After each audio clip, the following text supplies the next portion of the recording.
네, 안녕하세요. 네, 오늘은 지수 좀 설명을 드리기 전에 지금 지수가 엄청 빠지고 있잖아요. 지금 요 빠지고 있는 이유에 대해서 좀 간단하게 설명을 좀 드리려고 합니다. 이제 매번 좀 간단하게 말씀을 드렸는데 이것도 뭐 그렇게 막 난해하거나 복잡하게 설명드릴 건 아니고요. 지금 왜 환율이 좀 오르는지, 지금 떨어진 게 차익 실현 물량도 있긴 하지만 지금 외적으로 좀 문제가 좀 생겼기 때문에 주가가 좀 빠지고 있는 거거든요. 다이렉트로. 좀 버텨줬어야 되는 자리에서도 그냥 탁 치고 내려가고 있기 때문에, 물론 여기서 그냥 이렇게 떨어질 건 아니에요. 반등을 줄 건데 왜 떨어지는지를 좀 말씀드리려고 합니다. 네. 달러 강세 이유, 지수 하락 이유도 되겠죠. 네, 첫 번째로 말씀드릴 거는 유로화가 약세예요. 유로화가 약세인데 지금 유럽 쪽에 러시아 우크라이나 때문에 원래 가스를 공급을 받고 있었잖아요. 에너지 문제가 좀 발생을 해서, 발생이 돼서 경기 침체 우려가 된다는 얘기가 좀 많이 나오고 있습니다. 네, 이게 좀 첫 번째 최근에 이제 나온 이슈고요. 지금 천연가스 가격이 엄청나게 많이 올랐어요. 좀 많이 심각합니다. 심각할 정도로 좀 많이 올랐기 때문에 지금 뭐 독일 같은 경우에는 지금 난방이 아니죠. 죄송합니다. 가스 요금이 감당하기 좀 힘들 정도로 좀 많이 올랐다고 해요. 연봉을 만약에 1년에 1,000만 원을 벌면 1년에 한 200 정도는 에너지세로 좀 나간다고 지금 하고 있습니다. 그만큼 많이 올랐고요. 그래서 지금 한국장에서도 천연가스 관련주들이 좀 상승을 좀 하고 있죠. 네, 그리고 두 번째로는 중국이에요. 중국 금리 인하를 했죠. 0.05포인트를 인하를 했는데 이게 어제 했습니다. 이 중국 같은 경우에는 부동산 시장이 침체예요. 지금 공실이 엄청 많고요.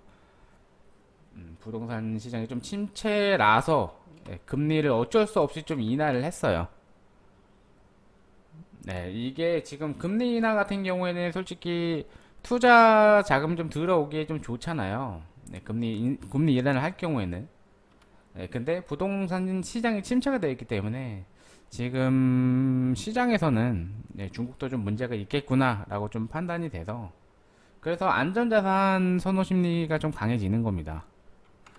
그리고 미국 같은 경우에는 유로, 중국, 미국 다 문제가 있죠. 지금 뭐 자산 매입을 지속적으로 좀 하고 있습니다. 자산 매입을 계속 하고 있고, 그로 인한 달러 유동성이 좀 많이 감소됐어요. 네, 여러 가지 지금 이슈들이 좀 발생을 하고 있는데, 그리고 이에 따라서 이제 미국이 지금 뭐 CPI를 좀 잡는다고, 이 물가는 제가 생각할 때는 이제 물가 내려갈 겁니다. 지금 유가가 많이 좀 안정화되고 있기 때문에 CPI는 좀 낮아질 거라고 생각을 하고요. 지금 미국과 한국의 금리 차, 예전에 제가 좀 많이 설명을 드린 적이 있죠. 미국과 만약에 한국이 만약 자산을 투자를 하는데 미국의 금리가 한국보다 높으면 당연히 돈은 미국으로 갑니다. 미국과 한국의 금리, 미국이 더 높습니다. 미국이 더 높기 때문에 지금 달러 강세인 이유, 네 번째 이유고요. 그리고 연준의 스탠스 변하겠죠. 연준의 스탠스 지금 FOMC 그 전에 이제 FOMC에서 그 파월이 얘기를 했던 게 이제 뭐 큰 자이언트 스텝은 없을 거다라고 좀 얘기를 했었는데 그 스탠스가 좀 변화가 되고 있어요. 이제 좀 천천히 갈 거다라고 얘기를 했었는데 지금 최근에 시장에서 나오고 있는 이야기는 또 뭐 자이언트 스텝을 한 번 더 가야 되는 거 아니냐라는 좀 얘기가 나오고 있어서, 이것도 달러 강세에 대한 그 이유에 대한 한몫을 좀 하고 있습니다. 그리고 이번 주죠 하는 금리 인상합니다. 지금 0.25%가 좀 유력해요. 천천히 좀 할 것 같아요. 0.5까지 할 것 같진 않고요. 베이비 스텝을 좀 하지 않을까 좀 생각이 돼요. 그리고 지금 환율이 높으니까 수입 물가가 상승하죠. 수입물가가 굉장히 많이 올라갔기 때문에 그 수출입 지표가 지금 굉장히 악화가 돼 있어요. 지금 적자죠. 지금 흑자가 안 나고 있어서 음, 요 지표가 이제 지속적으로 좀 악화가 될 것이다 라는 선반영이 좀 이루어지고 있다고 생각을 하시면 됩니다. 네, 그리고 뭐 다들 아시는 러시아나 우크라이나 전쟁. 네. 뭐 유로 약세 1번이 8번 때문에 생겼다고 좀 할 수가 있죠. 물론 아닐 수도 있었겠지만 지금 현재 벌어지고 있는 거는 8번 때문에 유로 약세가 좀 되고 있다고 좀 생각이 되고요. 요런 요런 8가지 이슈로 좀 봤을 때 달러가 계속 지속적으로 강세인 이유가 지금 원래였으면은 지금 1,300원이 넘었잖아요. 1,325원 넘었나요? 이게 원달러 환율이 1,300원을 일단 돌파를 했는데 IMF 이후로 이렇게 높은 적이 한 번도 없었죠. 근데 한 달 동안 저는 이제 1,300원에서 가격이 좀 내려갈 거라고 생각을 했었는데 절대 떨어지고 있지 않습니다. 떨어지려고 하는 모습도 안 보이고요. 계속 좀 올라가고 있어요. 물론 이런 달러 강세 이유는 뭐 일시적인 외생 변수는 좀 제외하고요. 좀 거시적으로만 좀 큰 틀만 좀 말씀을 드린 거고요. 물론 더 있습니다. 이거 말고도. 지금 1, 2, 3번을 좀 보시면 유로화 약세, 그리고 중국의 부동산 침체, 그리고 미국의 달러 유동성 감소 이런 것들을 봤을 때 세계적으로 경제가 좀 불안한 모습을 보이고 있어서 안전자산에 대한 선호 심리가 조금 강해지고 있습니다. 선호 심리 강화되겠죠. 이런 이유들로 인해서 지금 달러가 굉장히 강세예요. 1,300원 이상이 지금 좀 나타나고 있기 때문에 지금 지수가 떨어지고 있는 이유가 되게 많습니다. 이런 것들이 하나씩 해소가 좀 일단은 이번 주에 요건 해소가 될 겁니다. 그죠? 요건 해소가 될 거예요. 하는 금리 인상은 될 거고요. 연준의 스탠스 변화는 이것도 이제 뭐 회의록에서 얘기를 하던 아니면 다음 달 FOMC에서 얘기를 하던 이것도 해소가 될 거죠. 다음 달에. 요 금리 차는 시간이 좀 필요하다고 좀 보여집니다. 이건 시간이 필요하겠죠. 지금 미국은 한국보다 더 이제 높게 금리를 인상을 할 거고요. 하나는 지금 0.25라고 좀 얘기가 좀 나오고 있고요. 지금 이렇게 자신감을 보이는 건 미국과 한국의 금리 차에 대한 자신감을 보이는 건 예전과는 다르게 한국의 위치가 좀 다르다. 한국은 미국이 금리가 더 높다고 하더라도 그만큼 이제 외환이 빠져나가지 않게 만들 자신이 있다. 라는 판단 하에 이렇게 금리 인상을 조금 하는 겁니다. 원래 항상 좀 한국이 높았어요. 미국보다는. 이번 시간이 좀 필요하고 이거 하나씩 지금 해결해야 되는데 부동산 침체는 장기로 갈 확률이 높겠죠. 요거는 이제 완성이 될 확률이 좀 높고요. 그리고 요 1번 유로 약세 같은 경우에는 러시아 우크라이나 전쟁이 해결되면은 이것도 해결이 될 건데 이거는 언제 될지 모르죠. 이것도 시간이 필요하죠. 이것도 2번도 시간이 필요하고요. 자산 매입은 계속 하고 있는데 결국엔 자산 매입을 축소하다가 안정화가 되면은 요거는 이제 멈출 거라고 좀 생각을 해요. 이거는 단기에 해결 가능하죠. 요거는 뭐 이것도 다 단기 해결 가능. 그죠?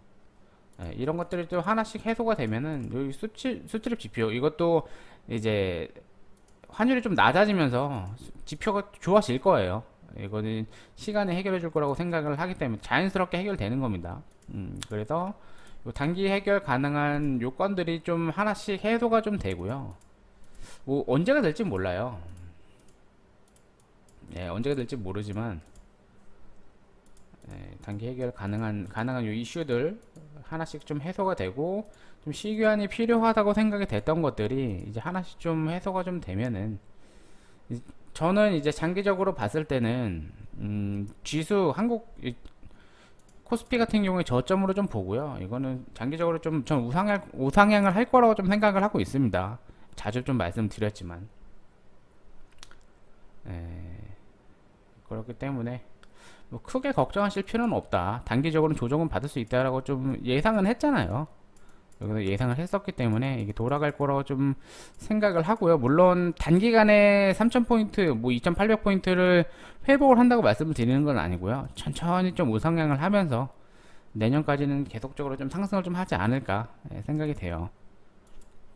네, 지금 단기적으로 조정은 있을지라도 저는 우상향을 좀 할 거라고 좀 보기 때문에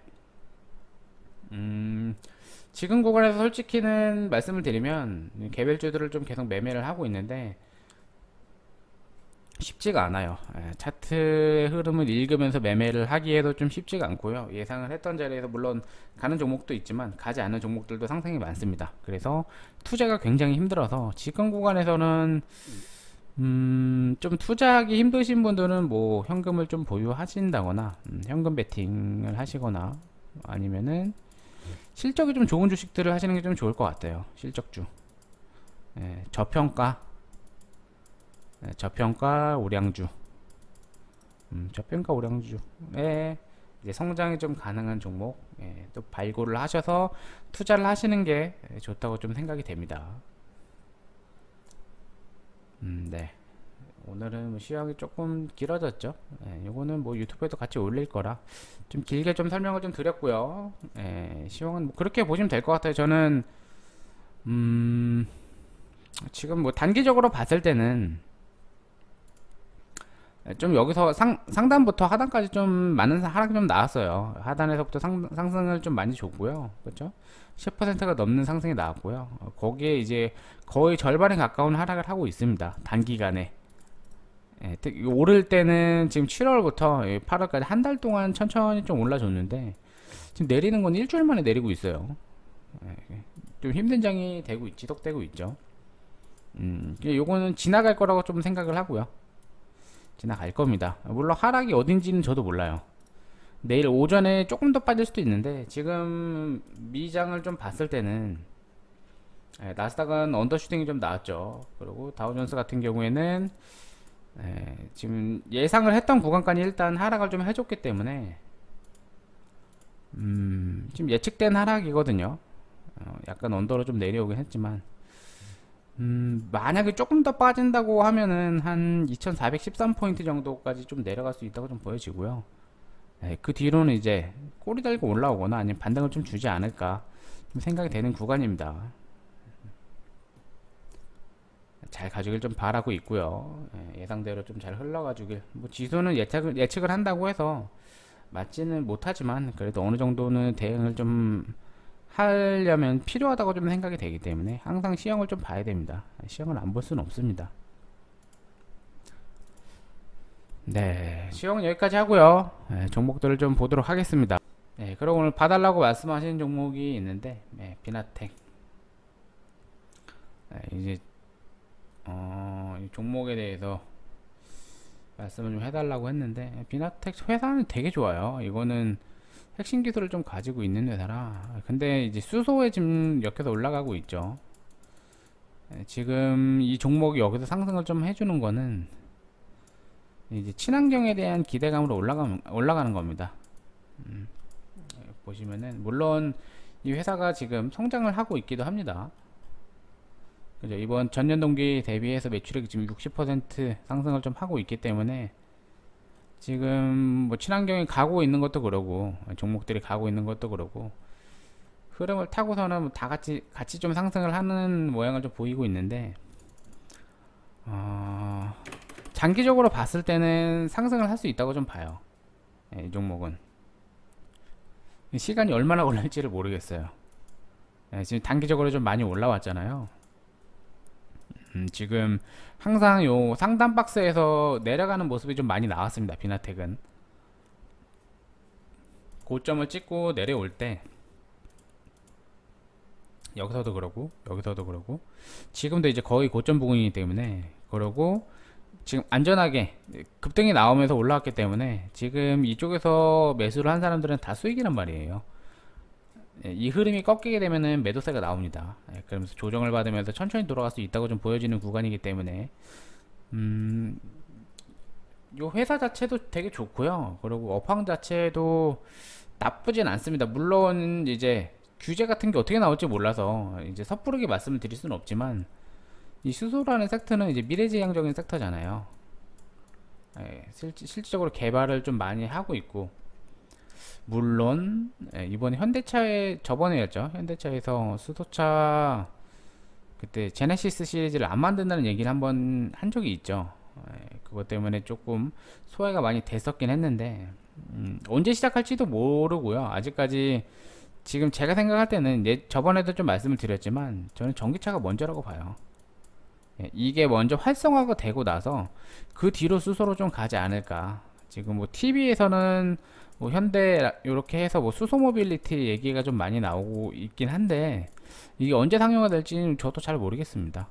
근데 아직까지는 전기차 보급률을 보더라도 전 세계적으로 그때 8점 몇 %라고 좀 말씀드렸잖아요. 보급률을 보더라도 아직 멀었어요. 아직 내연기관이 지금 대세기 때문에 요게 지금 천천히 좀 바뀔 건데 시간이 굉장히 오래 걸릴 거라고 좀 보기 때문에 초중장기로 좀 투자하실 거면 괜찮다고 좀 보여지는 회사입니다. 장기적으로 좀 모아 가신다고 생각을 하시면 이미 많이 올라오긴 했죠. 독보적인 기술력을 가지고 있는 회사이기 때문에 공부를 한번 해보세요. 찾아서 한번 해보세요. 전 좋다고 좀 보는 회사고요. 나중에 좀 크게 갈 거라고 좀 보는 회사고요. 잘 가주길 좀 바라고요. 투자를 하실 거면 조심스럽게 저점 부분까지 좀 기다리시면 좋지 않나 생각되네요. 지금 고점이기 때문에 지금 투자하시기엔 좀 부담스러운 자리고요. 천천히 내려올 때까지 좀 기다리셨다가 보시면 사이클을 보시면 큰 상승이 나왔다가 조정받고요. 큰 상승 나왔다 조정받고요. 큰 상승이 나왔으니까 조정을 생각을 한번 하세요. 그리고 만약 조정이 나오게 되면은 여기서부터 좀 투자를 들어가셔도 나쁘지 않다고 좀 보여집니다. 네, 아셨죠? 네, 오늘 여기까지 하도록 하겠습니다. 남은 한 주도 성공 투자 되시길 바라면서 다음 시간에 뵙도록 하겠습니다. 감사합니다.